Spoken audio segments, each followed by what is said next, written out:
le mot latin furnus, que l'on traduit par four, qui est un endroit dans lequel on chauffe des choses, est un mot qui vient d'un terme grec, c'est le cas de le dire, petit jeu de mots, on ne se refuse rien. Le terme grec est thermos, qui signifie chaud. En effet, les Romains ne connaissaient pas la technique des bains chauds et l'ont apprise des Grecs. Ils appelèrent ça thermae, et nous connaissons thermae, puisque nous avons le mot terme ici. Furnus a donné en ancien français fourne, et fourne, eh bien, vous le retrouvez dans fourneau, enfourné ou encore four. Celui qui utilise le furnus est le furnarius. C'est celui qui utilise le fourneau, le four. Le furnus, c'est un boulanger.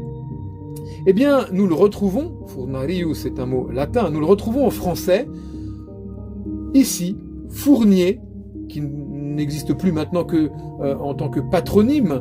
Vous connaissez peut-être Evan Fournier, le basketteur, ou encore Henri Alban Fournier, celui qui a écrit Le Grand Maulne. Passons et voyons ici fornax, fornax qui est un synonyme latin, qui veut dire four, fourneau aussi, qui va donner en ancien français fournet, qui va très rapidement se féminiser et passer au mot que vous connaissez tous, fournaise. Et nous terminerons par ce terme qui est celui par lequel le scandale arrive, fornix, qui a pour racine furnus. Furnus est la racine de tout cela. Fornix, en latin donc, est tout simplement, désigne la maçonnerie du four qui est en forme de voûte. Plus tard, fornix prendra le sens de tout plafond voûté, et encore plus tard, de lieu où l'on se prostitue. Alors, les filles de joie à Rome recevaient-elles dans des endroits voûtés? Racolaient-elles dans des couloirs en forme de voûte?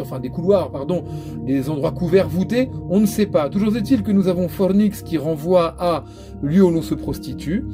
Et ce fornix donnera un verbe latin, se livrer à la prostitution, fornicari, et un nom qui nous intéresse ici, fornicatio. C'est un nom latin qui signifie prostitution. Et vous avez compris, nous arrivons à fornication.